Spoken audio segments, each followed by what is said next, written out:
मेरा नाम है श्री दिगंबर पूर्णम गिरी। जब मैंने शास्त्र पढ़ा और उसमें यह आया कि जब महाप्रलय होगी तो 12 सूर्यों का ताप इस पृथ्वी पे गिरेगा जी। और मैंने आंख खोल कर देखा तो एक ही सूर्य दिख रहा है, 11 और नहीं दिख रहे। मैंने उनसे तर्क किया कि 12 ही लिखा है, गलत लिखा है कि 12 सूर्यों का ताप पड़ेगा, एक ही सूर्य 12 कहाँ है? तो उन्होंने कहा बेटा ये सत्य लिखा है। जो वर्तमान में हमारा सूर्य का प्रकाश आ रहा है ये केवल 8% आ रहा है।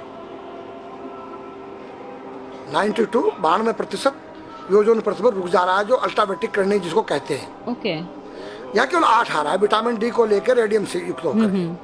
जब योजन प्रतिशत फट जाएगा, टूट जाएगा तो 12 8 96 डिग्री जब तापमान आएगा तो 12 सूर्यों का ताप पड़ेगा। ये पूरी पृथ्वी आग का गोला बन जाएगी। नागा का स्वरूप है जी, ये महादेव का स्वरूप है जी, एक बालक का स्वरूप है जी। बालक में क्या चीज नहीं होती है?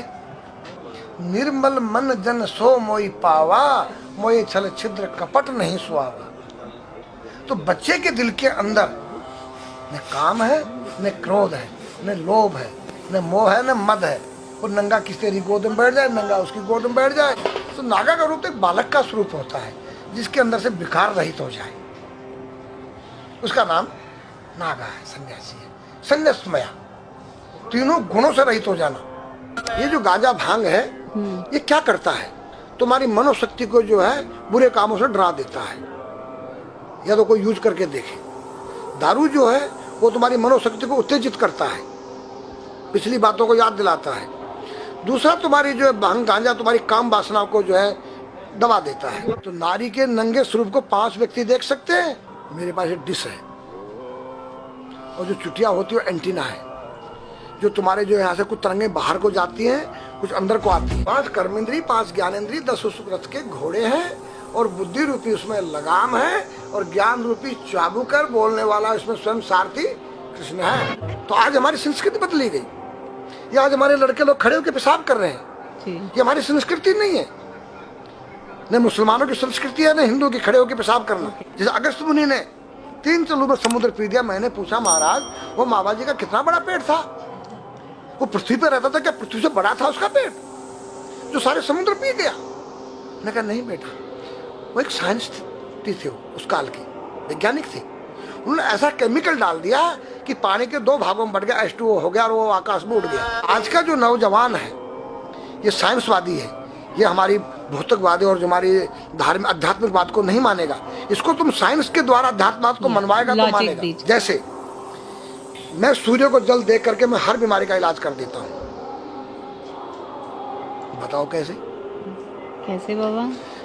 सूर्य उदय हो रहा है, ये जैसे सूर्य मान लो इसको जी, और मैं यहाँ खड़ा हूँ तो हम दोनों एक ही डिग्री पर हैं जी, सीधा।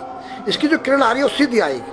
जी, मैंने स्नान किया, जी, मेरा बदन गीला है जी, और मैंने तांबे के लोटे में जल भरा तो तांबा कॉपर है, कॉपर में जब जल भर जाए तो कॉपर वाटर हो गया।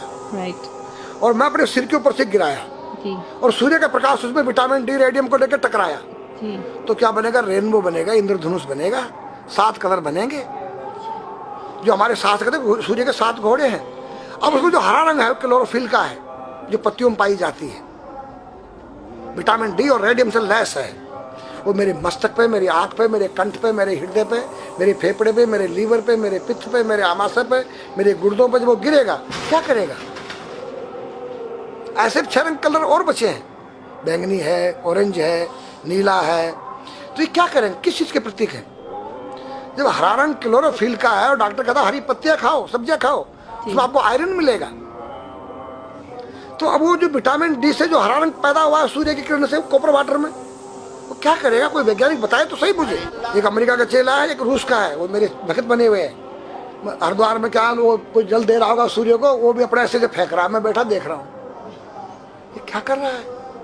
मैंने उसको बुलाया तो मैंने यही फार्मूला उसको समझाया।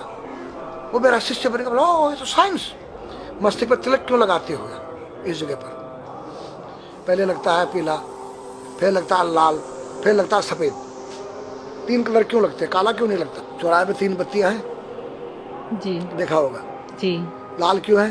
फॉर डेंजर स्टॉप, खतरा है, या डेंजर, खड़े हो जाओ, खतरा है जी। पीला देखो चलना नहीं है, हाँ, देखो रेडी रहो, देखो।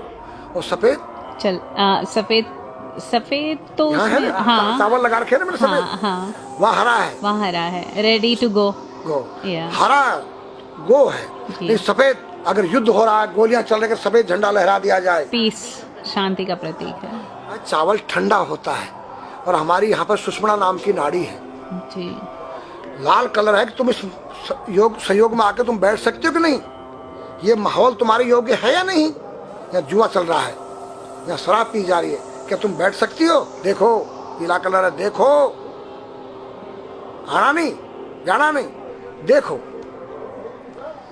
ओ खतरा है या ठीक नहीं है, चलो। और सफेद शांति, जी।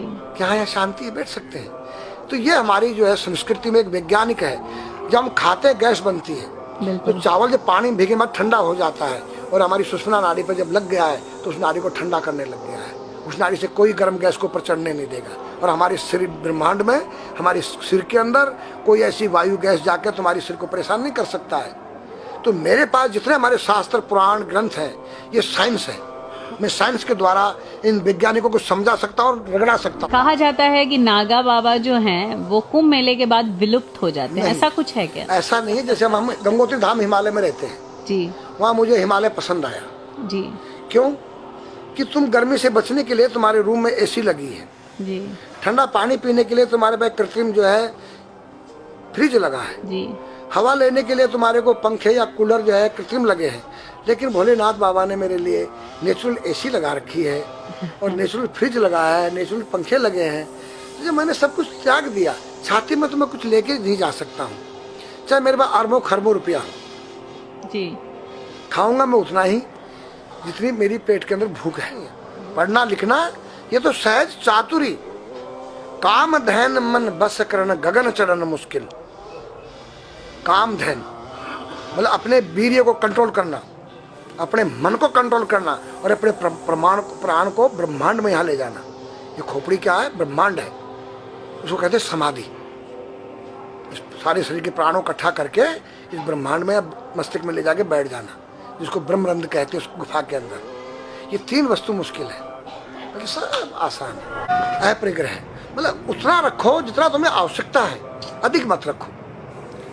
अब तुम अष्टांग योग जो है पतंजलि लगा रहे हो और व्यापार बिजनेस चालू है, मेरी दूध को ले लो, टूथपेस्ट ले लो। अब मेरा आयुर्वेदिक अंडरवियर आ गया है। मैंने बोला वो कैसा है कि मैंने गंगा जल में जड़ी बूटे के रस में धागे भिगोए थे तब बनाया था। और मेरा दावा है कोई कितना योग कर ले कोई स्वस्थ नहीं रह सकता है। क्यों? खान पीन तुम्हारा केमिकल, वायु में तुम्हारा केमिकल, पानी में तुम्हारा केमिकल।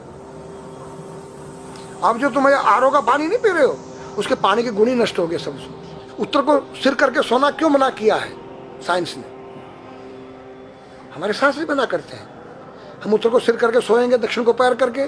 हम जब उठेंगे तो हमारी दृष्टि कहाँ? दक्षिण की तरफ जाती है। दक्षिण में यम का वास होता है। और जब दक्षिण को सिर करके सोएंगे तो हमारा मुंह उत्तर को जाएगा। उत्तर हिमालय है, भगवान शिव का कैलाश है। साइंस कहता है कि पृथ्वी के उत्तर ध्रुव दक्षिण ध्रुव है। पृथ्वी कैसी है पता है? तेरा सिर, सेम तेरा चेहरा 23.5 डिग्री के अंश पर है। ये थोड़ी सी चुटिया नाप लेना अपनी प्रकार लेकर के। तुम भी नाप लेना, तुम भी नाप लेना, मैं भी नाप लूँ चाहे। ये थोड़ी सी चुटिया 90 पर नहीं है, ऐसे तिरछी झुकी हुई है। ये चुटिया, ये थोड़ी है 66.5 डिग्री का कोण बनाती है। तो ये जो चुंबक मैग्नेट पावर है उत्तर से नॉर्थ से साउथ तक, हम जब सिर उत्तर की तरफ करेंगे तो ये नॉर्थ है, वो नॉर्थ है। नॉर्थ को नॉर्थ धक्का मारेगा तो तुम्हारे दिमाग में और तुम्हारे हार्ट में डिस्प्रोजन होगा और बैलेंस बिगाड़ेगा। इसलिए साइंस में कहता है कि उत्तर की ओर सिर मत करो, और हमारे शास्त्र भी कहते हैं कि उधर मत करो, नीचे उधर दक्षिण की तरफ यम का वास है, उनकी तरफ दृष्टि पड़ती उठते ही। मतलब एक कहने का फर्क है, एक चीज एक ही है। आज हमारे पास योग की विद्या थी, वो गायब हो चुकी है। अब तो जो थोड़ा सा कोई एक चूहा था, वो दुकान में गया, उसको एक हल्दी कंकर मिल गया, बोला हम पंसारी हो गया है। हल्दी मिल जाने से पंसारी बन गया। जो पीटी स्कूल में कभी किया होगा आप लोगों ने, पढ़ा होगा स्कूल में, हाँ जी। उसी को योग कह रहे हैं। योग क्या है? भगवान कृष्ण के पास था, उज्जैन गए थे संदीपनी ऋषि के पास सीखने के लिए। एक ही समय में 16,808 रावणों के साथ बात कर रहे हैं, अलग अलग रूप में। योग से अनेक रूप बन सकते हैं। योग हनुमान जी के पास था। जब लंका में घुसे हैं तो मच्छर का रूप बनाया उन्होंने, मत्स्य के समान रूप धर कपि, मच्छर के समान। जब सीता के पास गए छोटे से बनकर तो पूछा क्या तेरे जैसे ही है सब? कि हाँ। फिर तो श्रीलंका पे विजय पाना असंभव है। तो हनुमान ने पहाड़ का जैसा रूप दिखाया, हिमालय जैसा। सर्जविन करना, अपने प्राण को निकाल के मुर्दे में डाल देना, उसको प्रकाया प्रवेश कहते हैं, जो आज है ही नहीं, लुप्त हो गई। जो जानता है किसी को बताता नहीं है। अगर उसका कोई शिष्य है उसको बताना चाहो, उसको जिज्ञासा नहीं उस शिष्य को सीखने के लिए।